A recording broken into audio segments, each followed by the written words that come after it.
it's worth noting that there are a few different things that can happen once we reach that point of the limit of our resources.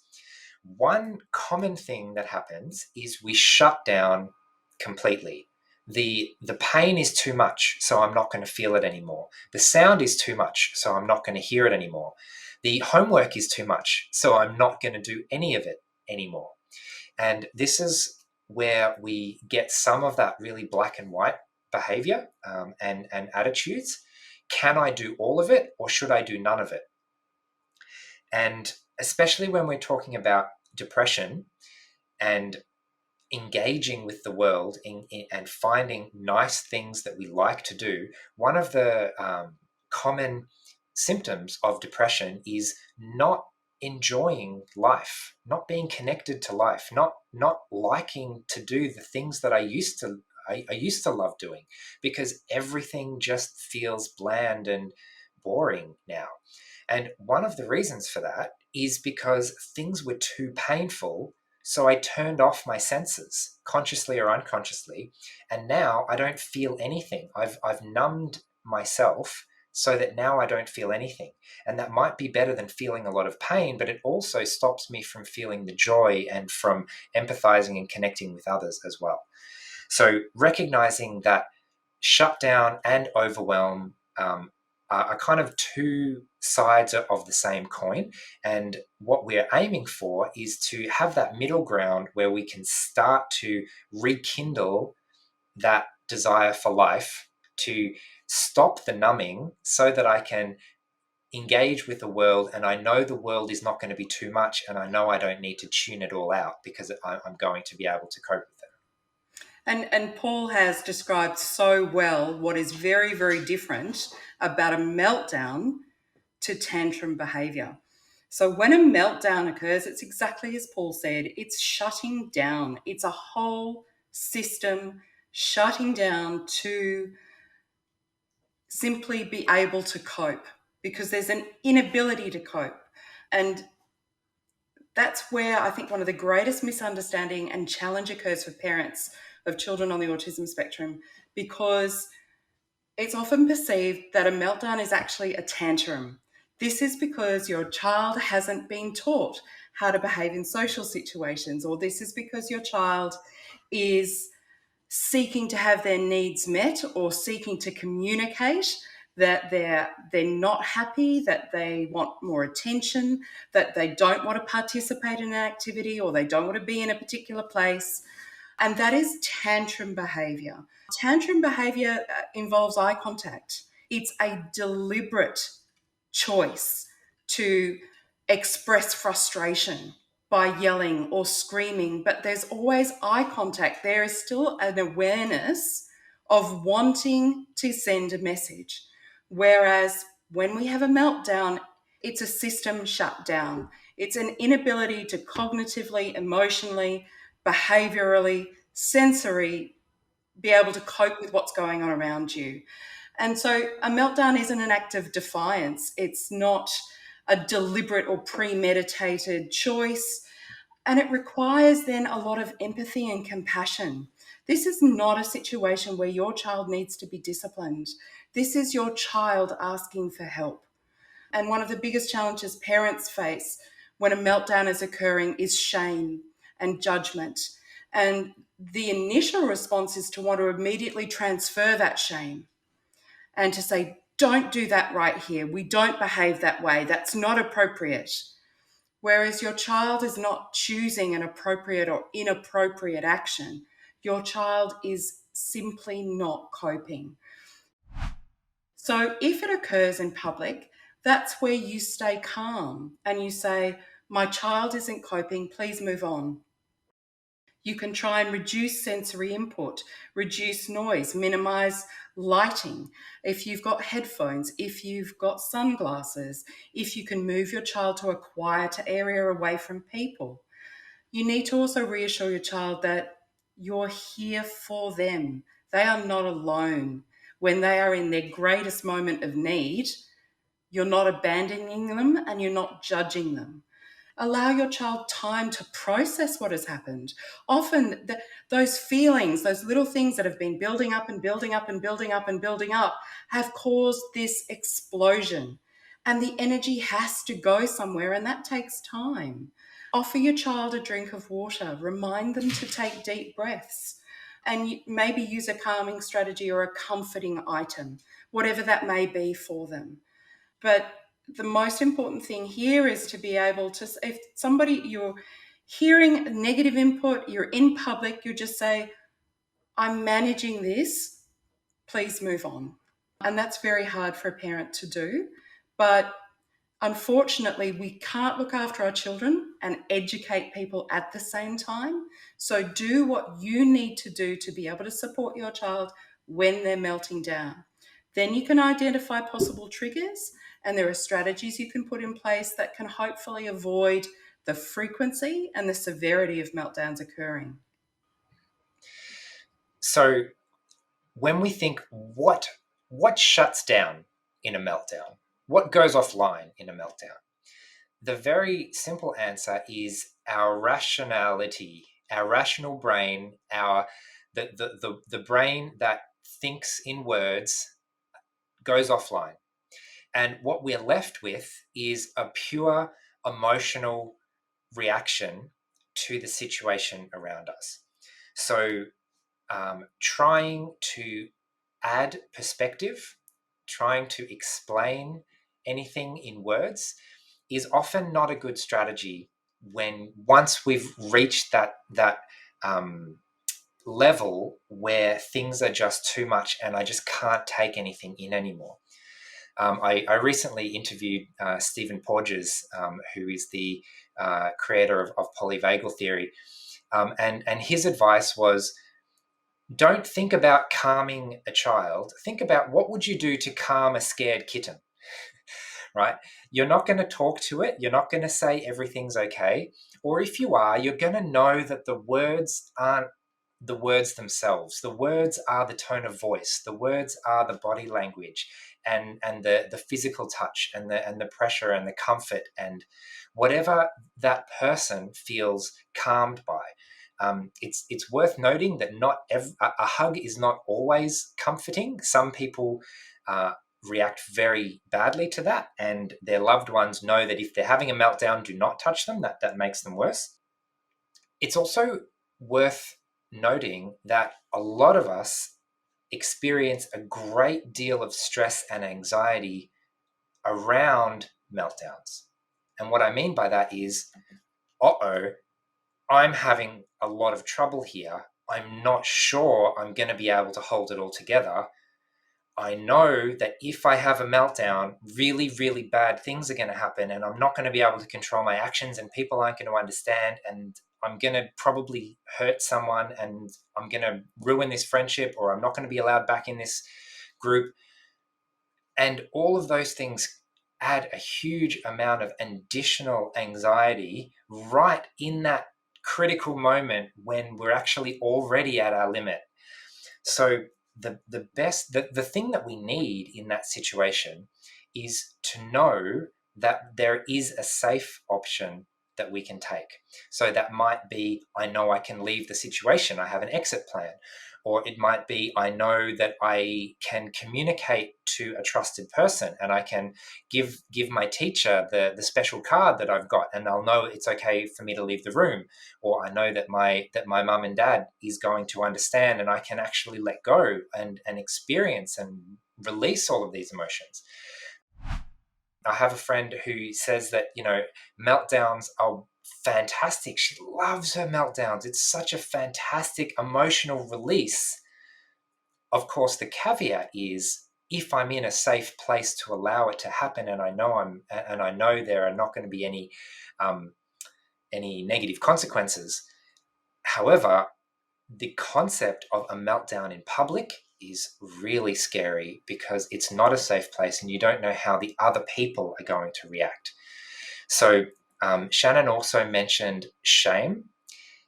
Imagine you've just completely lost control. This is not you. You did not do what you wanted to do. You failed yourself. You couldn't help it. and now everyone is really upset at you.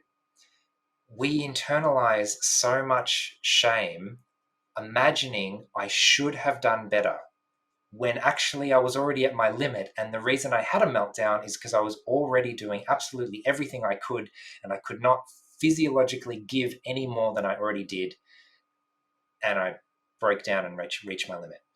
So post meltdown, the ideal situation is that the parent or teacher or friend or loved one has managed the situation around the person so that no one got hurt, so that there was the ability to calm down and slowly regain composure, and that there were no serious negative consequences, which means it's okay. I didn't hurt anyone. The last thing I want to do is hurt the people I love, and that goes a long way to feeling better, and that self-esteem that we talked about at the start. Definitely. It's the key message I would love to share with parents and teachers is that by creating safe spaces for meltdowns, being able to talk to children about their triggers, being able to find strategies that will help them cope. These are the little steps that each and every day build self acceptance, self confidence, and self esteem. As a parent, it's one of the hardest things to witness is after your child has had a meltdown, there are always tears. There's always an overwhelming feeling of embarrassment, a feeling that in some ways it really wasn't you, and a feeling that other people witnessed that very personal experience and struggle. And so, if we're going to build self esteem in our children, we need to build that with self awareness. We need to share with them what triggers are likely to affect them and how we can help make those triggers go from high skyscrapers to really, really small, manageable things. And they are the things that are going to help us build up self esteem in our children, not trying to help our children mask their differences or not helping our children learn how to behave in a socially appropriate way in each and every social context. Because what that is doing is increasing the pressure to be able to perform appropriately based on external situations. And what that message then sends to our children is that you're not okay to be yourself. We don't understand you when you behave differently and experience the world differently. And so, therefore, we would like you to change to look more recognizable so that we can understand. And it's the wrong way to go about building self confidence and self esteem. What we need to tell our children with autism is that you are wonderful and okay and brilliant and lovable for all of your strengths and for all of your challenges. When it comes to your strengths, we're going to give you time to practice them and show them and share them, because being able to show that part of yourself is just as important as showing the stuff that you mightn't want to share when you are triggered or not coping or anxious or depressed. So we want to make sure that you do show your positivity, that you do show your strengths, your incredible talents, your fantastic way of looking at the world. We want you to do that. But when you don't cope, when it is difficult for you, these are a range of things that we can do to help you feel better and move on so that we get that opportunity for you to shine again and not carry, not ruminate, not feel that weight of how you see the world holding you down to the point that you don't want to engage in each and every day. So it's so important to be able to have that self-knowledge, know those triggers, know what anxiety looks like, know what depression looks like, and then be able to say, these are the things that you can do specifically that are going to help you. And these are the things that we're going to share with your support team, your teachers, your friends, parents, and family, so that when this occurs, we are here with you. We are not judging you. We accept you and we love you.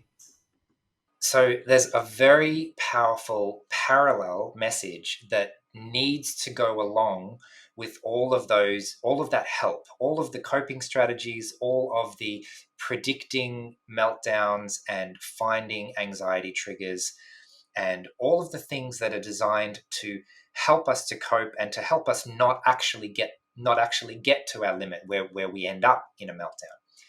And that message is, even if you can't hold it together, even if these strategies don't work, that's still okay. It's not that we're giving you all of these strategies and now you should be able to hold it together, and if you don't, well, do better next time. That is a huge cause of anxiety in and of itself. If I don't have the ability to do that, or I'm worried that I might not have the ability to implement all of these new coping strategies that I've just learned about in my session with my teachers and my parents, and we've just come up with this plan and I'm not sure I can actually implement it, and I'm supposed to look out for these triggers and I'm not sure I'm always going to see them, and sometimes it comes so quickly and I'm not sure I'm going to be able to do it. I know that it's still okay and I'm learning, and even if I mess up, it's the people around me who are creating the safety for me, so that even when it doesn't work, it's still okay, because we're learning and we're doing our best, and that's all we can do. And I guess also what we're looking at is explicitly helping, from a parenting point of view, we're explicitly teaching these social skills so that we are helping our children to start to try and learn different things, to experience different experiences. Social acceptance and friendships are particularly important to build self-esteem and self-confidence. It involves trial and error.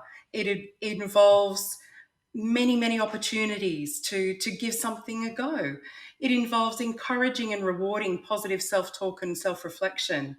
Sometimes focusing on rewarding effort is more successful in creating positive behavior and attitudes than focusing on an outcome. Okay, so you went to that concert and you stayed for 30 minutes. That's a huge win. That's the first time that that's happened.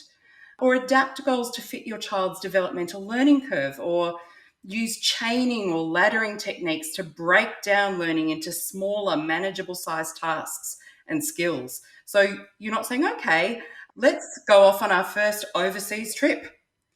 Build it up in small incremental stages. Let's start by the packing. Then let's have a look at some maps. Then let's look at maybe creating a schedule, maybe what some of the differences might be in terms of food or language. Smaller steps to help build up that confidence and that self-esteem. And that is what encourages that flexible thinking and flexibility in creating coping strategies. Understanding, well, deep breaths didn't work for me that time, but fidgeting did, or taking myself away and then coming back to the situation worked, or it didn't work. And understanding that there aren't always just foolproof solutions, but there's always things that we can try. And that's what's going to build that positive self-identity.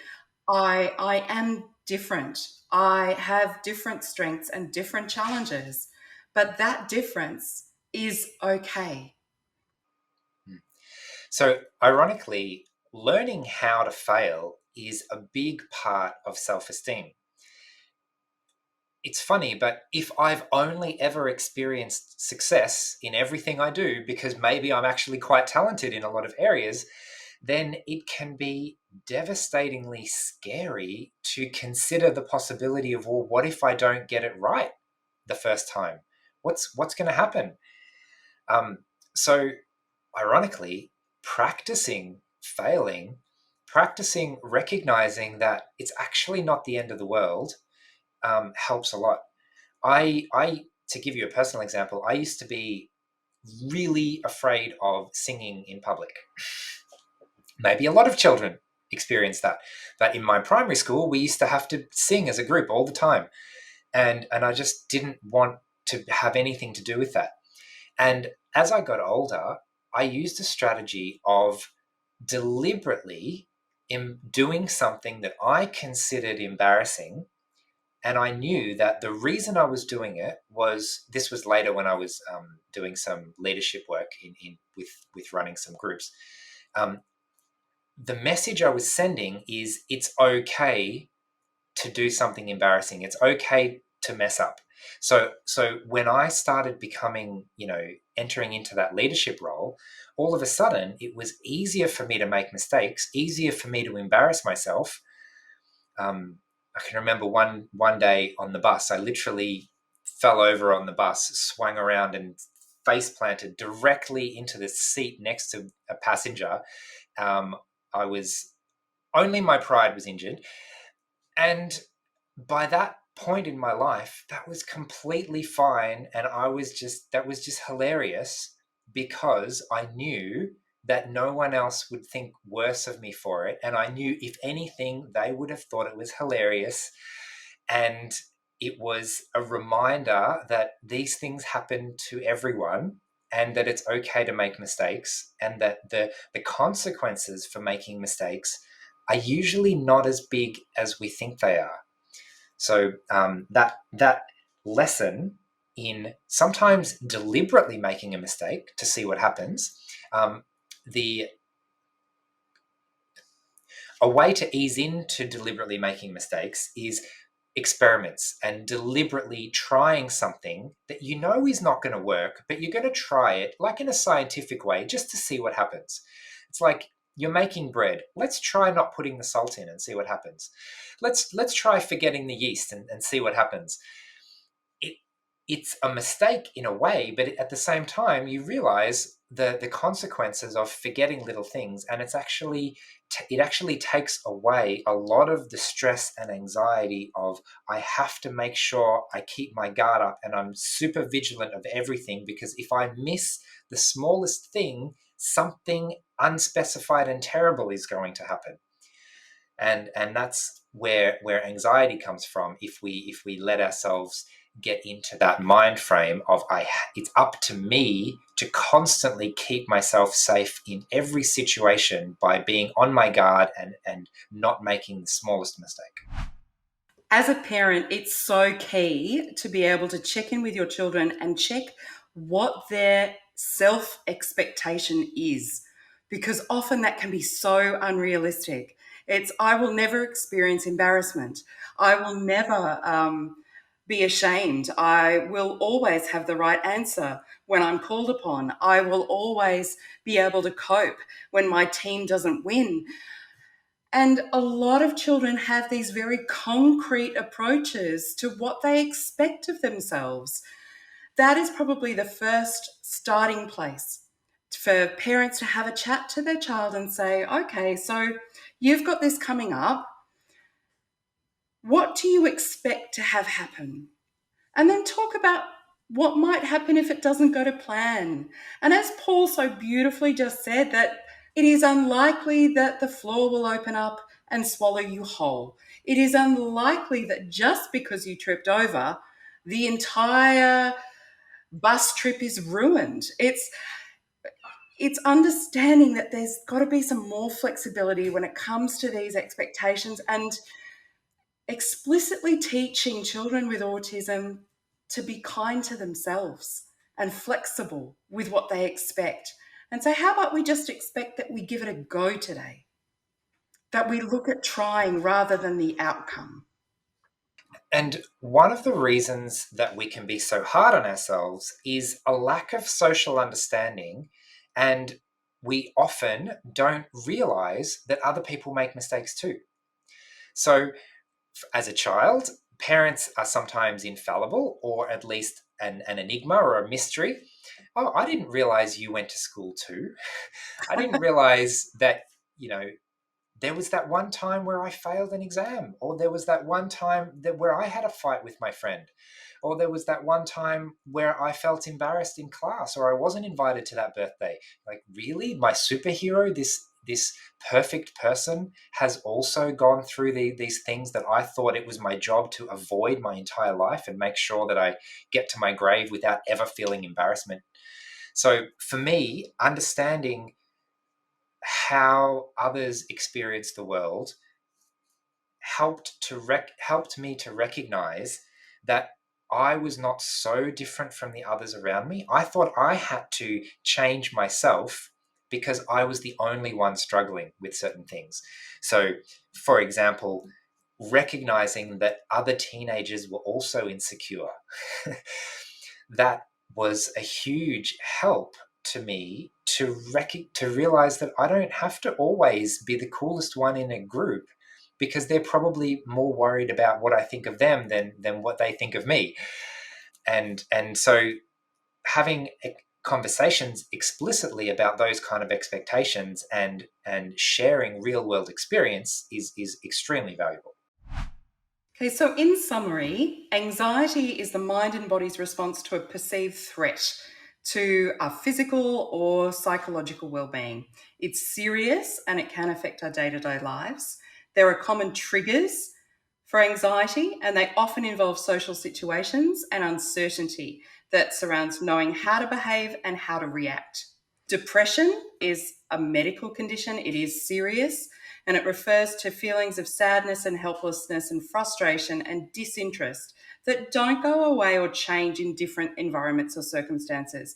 It affects our everyday. There are cognitive, emotional, and behavioural signs that children may be anxious or depressed. It's very important to speak to your GP or paediatrician and ask for their advice. You can begin to identify the situations and triggers that may cause anxiety or depression. And then once you identify those triggers, it's possible to develop strategies that will help your child specifically with their unique needs, and basing those strategies on your child's strengths and what works best for them. A meltdown is not an intentional or disciplinary type of behavior. It's very challenging, of course, but it's a sign that your child is simply unable to cope. And I think of it as a glass of water. Once the glass of water is full, it doesn't matter what type of liquid you try to add, the glass is simply not going to be able to hold anything else.